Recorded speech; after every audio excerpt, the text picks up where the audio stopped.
Hello everyone, welcome to this second video of basics of trading video.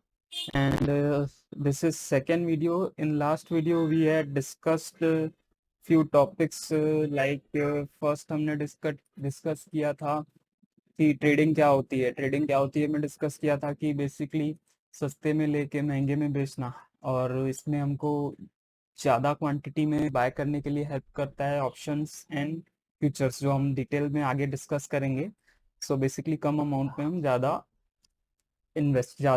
Basically quantity में trade कर सकते हैं। इसके लिए फ्यूचर्स ऑप्शंस ट्रेड करते हैं, और ट्रेडिंग इज बेसिकली कम में लेके महंगे में बेचना इज ऑन डेली बेसिस और 1 to 2 to 3 days basically max. And next हमने डिस्कस किया था अबाउट कि चार्ट्स पे आए थे हम, और सबसे पहले हमने देखा था ये लाइन चार्ट में क्या था कि ये बेसिकली हर टाइम फ्रेम, हमने यहाँ पे टाइम फ्रेम देखा था, ये अलग अलग टाइम फ्रेम है, और ये से हम 1 आवर का टाइम फ्रेम ओपन करते हैं तो लाइन चार्ट क्या दिखाता है, बेसिकली हर आवर का एक क्लोजिंग प्राइस दिखाता है कि इस आवर के क्लोज के बाद क्या प्राइस था। और हमारे लिए ये कंप्लीट नहीं है, इस प्राइस से तुम अपने डिसीजन नहीं ले सकते। सो हमने किस प्राइस किस किस बेसिकली चार्ट को चूज किया, कैंडल स्टिक्स चार्ट को। एंड उसमें क्या फायदा है हमको, इसमें बेसिकली ओपन प्राइस दिखाता है, क्लोजिंग प्राइस दिखाता है, लो हाई दिखाता है, which helps us to take decision basically in trading. So हम इसको प्रेफर करेंगे, और लाइन चार्ट से कंप्लीट हमको पिक्चर एक पर्टिकुलर टाइम फ्रेम की नहीं मिल रही थी, इसलिए उसको कंसिडर नहीं करेंगे। And this was candle stick pattern. तो आज हम आगे का डिस्कस करते हैं कि बेसिकली कैंडल स्टिक्स जो पैटर्न है प्राइस शो कर रहे हैं, इनके बेसिस पे हम कैसे डिसीजन लेंगे हमारी ट्रेडिंग का। ये तो बेसिकली हमने समझ लिया क्या होता है कैंडल स्टिक्स, अब कैसे यूज करेंगे इनको ट्रेडिंग के लिए। तो सबसे पहला concept I want to discuss इसकी, बेसिकली ट्रेडिंग का मतलब ये नहीं होता कि सिर्फ बाय करके सेल करना, लाइक कि आपने कम प्राइस पे बाय किया 1600, बेसिकली अभी शेयर खोल लेते हैं कोई अपन, ये अपन कौन सा शेयर ओपन करते हैं, HDFC बैंक ओपन करें। हम्म, ये निफ्टी में ही ओपन, निफ्टी से रहते हैं, ये निफ्टी का चार्ट है। एंड हाँ, यहाँ पे से हमने क्या किया, ये प्राइस चल रहा है यहाँ पे, बाय किया 16,500 पे और सेल किया 16,700 पे, तो 200 रुपये फायदा हुआ, ये एक तरीका हुआ। But trading is not only about buying and selling, it it can be selling and buying as well. कि फर्स्ट हमने सेल किया और सेकंड बाय किया, मतलब कोई चीज हमारे पास नहीं है फिर भी हम उसको बेच रहे हैं पहले और फिर उसको बाय कर रहे हैं। रिलायंस के शेयर हमारे पास नहीं है और अपन पहले उसको सेल कर दिए कि 10 शेयर ले ले, मैं तेरे को दे रहा हूँ दे रहा हूँ मीन्स बाय करूंगा फिर तेरे को डिलीवरी दूंगा। सो ट्रेडिंग इज नॉट कि हम सिर्फ सेल बाय करके सेल करें, वो तो कॉमन है, हर जगह होता है, लेकिन बट ट्रेडिंग में हमको इसका भी फायदा मिलता है कि पहले हम सेल कर सकते हैं चीज़ों को। शेयर नहीं है हमारे पास, उसको पहले बेच दिए, क्यों सेल करेंगे।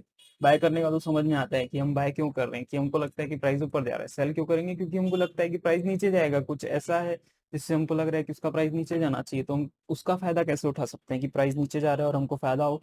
महंगे में बेचेंगे, ऊपर बेचेंगे और नीचे खरीद लेंगे, तो नेट अपना प्रॉफिट ही हो गया ना। आखिर बाय तो हमने सस्ते पे ही किया और सेल महंगे पे किया था, इसलिए हम स्ट्रेटजी को यूज करते हैं, basically selling first and buying first, which is possible in stock market, but only intraday in case of stocks, like stocks shares वगैरह में सिर्फ इंट्राडे अलाउड है, और ओवरनाइट नहीं हो सकता। मतलब दूसरे दिन तक तीसरे दिन तक चाहें कि प्राइस नीचे जाएगा हम होल्ड करें, तो वो कैश मार्केट के थ्रू, लाइक शेयर्स की खरीद बिक्री पे नहीं कर सकते। बट इसके लिए जो मैंने ऑलरेडी डिस्कस किया था कि फ्यूचर एंड ऑप्शन एक सेगमेंट है जिसके थ्रू हमको लिवरेज मिलता है, उसके थ्रू अपन ओवरनाइट कैरी कर सकते हैं, बट उसकी भी कुछ एक्सपायरी होती है, like Thursday of each week Nifty bank Nifty and last month के थर्सडे पे स्टॉक ऑप्शंस की।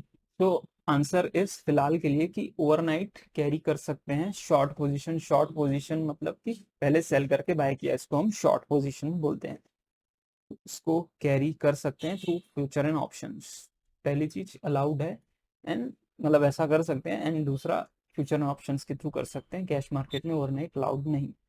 So this was about short selling. Long तो सबको पता है, एंड नेक्स्ट कॉन्सेप्ट जो हम डिस्कस करेंगे बेसिक से, कि बेसिक्स चार्ट में कैसे देखते हैं, क्या समझते हैं।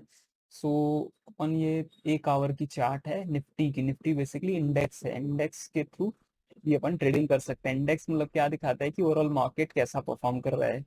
मार्केट के टॉप 50 जो शेयर्स हैं, like Reliance, HDFC bank, Infosys, TCS, Larsen and Toubro, ये सब शेयर्स को मिला के अपन एक साथ देखते हैं कि ओवरऑल मार्केट ऊपर जा रहा है कि नीचे जा रहा है। एक एक शेयर की परफॉर्मेंस के बेस पे तो डिसाइड नहीं कर सकते मार्केट अच्छा चल रहा है, ऊपर जा रहा है या पूरे नीचे जा रहा है। तो एक इंडेक्स बना है निफ्टी, जो पूरे मार्केट की कंडीशन, बेसिकली क्या स्टेटस है, मार्केट ऊपर जा रहा है नीचे जा रहा है, उसको बताता है। सो इसमें भी ट्रेडिंग होती है। एंड अभी उसका अपन ने चार्ट ओपन किया है, करेंटली 16,714 पे है। सो अपन आज बेसिक कॉन्सेप्ट डिस्कस करेंगे एक अबाउट चार्ट को देख के, कि चार्ट्स में हम कैसे फाइंड करेंगे, बेसिकली क्या होता है सबसे पहले समझ लेते हैं। अपन डिस्कस करेंगे अभी support and resistance. Support and resistance का मतलब क्या होता है। सपोर्ट मीन्स कोई किसी चीज को सपोर्ट दे रहा है, लाइक हम खड़े हैं जमीन पे, तो जमीन से हमको सपोर्ट मिल रहा है तभी हम उस पे खड़े हैं। एंड रेजिस्टेंस मतलब क्या, कि कोई अपने को रोक रहा है ऊपर जाने से, लाइक दरवाजा अपने को रोक रहा है, अपन नहीं जा पा रहे हैं, रेजिस्टेंस दे रहा है ऊपर से। अपन ऊपर जाना चाहेंगे तो छत अपने को रेजिस्टेंस देगी। So basically support and resistance simple शब्दों में, something is stopping. Support means आपको कोई नीचे से सपोर्ट दे रहा है, and resistance as terms of price. Market के टर्म्स में सपोर्ट एंड रेजिस्टेंस का क्या मतलब है, सिंपल शब्दों में, कि सपोर्ट मीन्स प्राइस उसको सपोर्ट दे रहा है एक लेवल, लाइक मार्केट में कोई लेवल है, जैसे ये लेवल है यहाँ पे। सिंपली अगर अपन देखें यहाँ पे एक, यहाँ से ये बेसिकली टूल्स हैं काफ़ी, जिसको यूज करके अपन प्राइस इस चार्ट पे काफ़ी ड्राइंग कर सकते हैं। लाइक यहाँ पे ये टॉप का जो फीचर है, इसमें अगर अपन नीचे जाएंगे तो ये जो हॉरिजॉन्टल रे है, इसको यूज करके अगर मैं यहाँ प्लॉट करूँ, यहाँ पे क्या हो रहा है, मैंने यहाँ क्यों प्लॉट किया, क्योंकि यहाँ पे प्राइस सपोर्ट लिया है।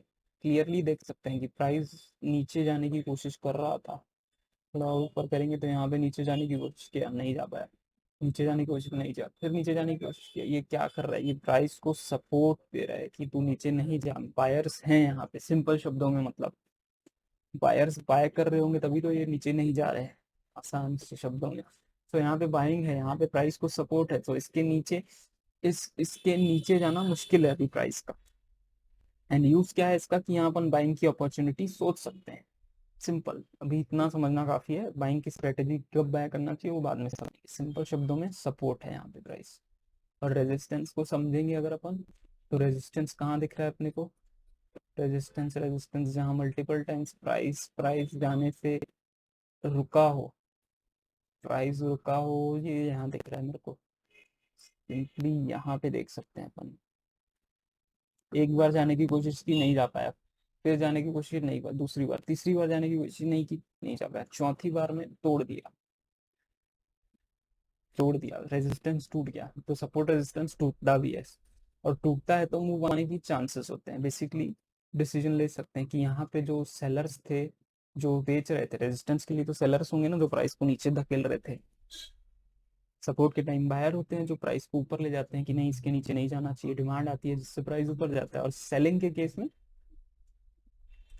बेसिकली रेजिस्टेंस के केस में सेलर्स होते हैं जो प्राइस को नीचे धकेलते हैं, और यहाँ पे सेलर्स नहीं रोक पाए, प्राइस ऊपर चले गया। So it is a good sign कि रेजिस्टेंस ब्रेक हुआ। आप उम्मीद कर सकते हैं कि प्राइस थोड़ा ऊपर जाएगा।